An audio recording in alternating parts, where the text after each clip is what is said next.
יצאנו למסע, מאילת ועד דן, כדי להכיר את האנשים שפותחים את הבית והלב למטיילי שביל ישראל.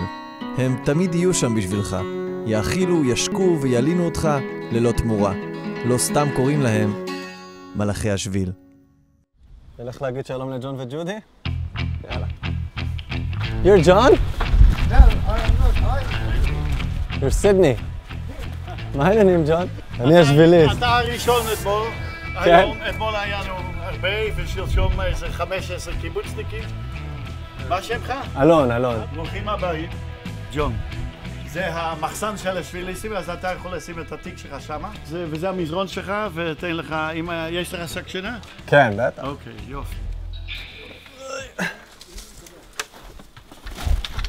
נעים מאוד. אלון. אלון, ג'ודי. זהו.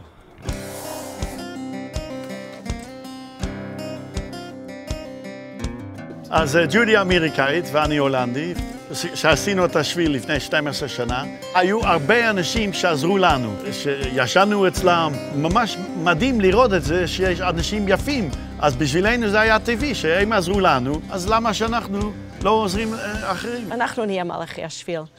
דניאל, איפה אתה? בארץ? אני מהקריות. קריות? ואתם מתחילים מחר? כן, מתחילים מחר.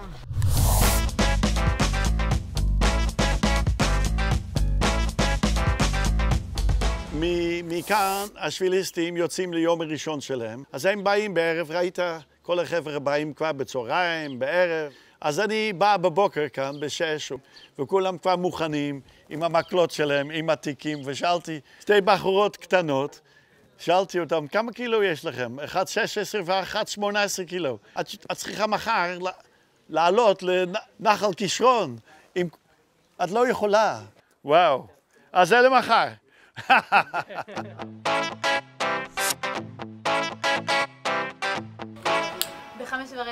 נצא, נתחיל הליכה 5:30, זה סבבה, ואז 6 אנחנו כבר יש לנו אור מלא. אוקיי. ערב טוב, יש לי פה 4 שביליסטים.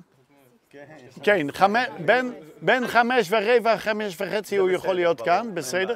וכמה זה עולה, מוזס? תודה רבה. אתה מסכים לעשות איתנו תמונה? בטח. אז בואי. הנה. אז יש הייטק ויש לואו-טק, ואני בחור של נו-טק.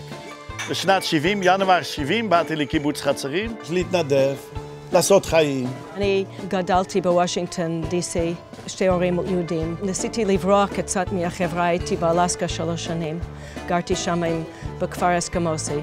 וואו. הייתי ימאי בהולנד ותפסתי אונייה עד חיפה. והתחתנו באמריקה, ולפני 32 שנה התחלנו את האכסניה פה. הזכרנו איזה בית ישן באילת, הפכנו אותו בערך לאכסניה, אבל ממש לא ידענו מה אנחנו עושים, לא היה קבלות, לא היה רישיונות, סתם הכנסנו אנשים.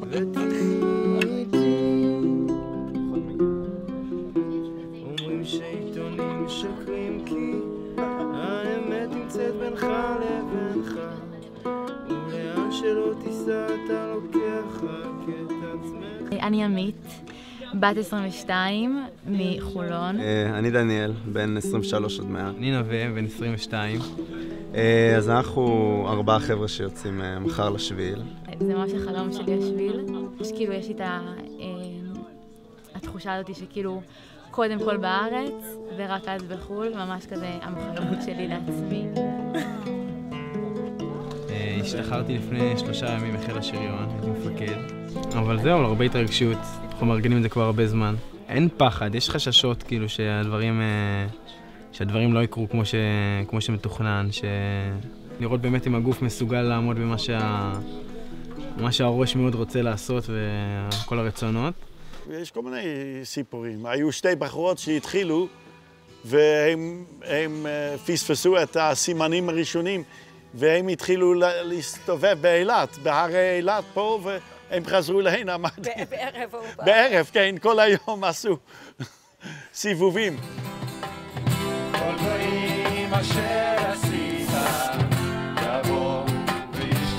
ההורים שלי חשבו שהשתגעתי בגלל שהתחלתי להאמין בברית חדשה וישוע. זה נקרא יהודים משיחיים בדרך כלל, אני יהודייה, אז אני יהודייה משיחית, והוא... אז אני הגוי המשיחי, כן. בעצם האמונה שלנו פשוטה, זאת אומרת, תנ"ך, ברית חדשה. ההבדל בעצם שאנחנו מאמינים שהמשיח כבר היה. אתה בתור בן אדם דתי, זה לא מפריע לך הדברים האלה? לא, אלוהים זה אלוהים, אחי. כל אחד יש את הדרך שלה אל האלוהים שלו, אלוהים זה אותו אחד.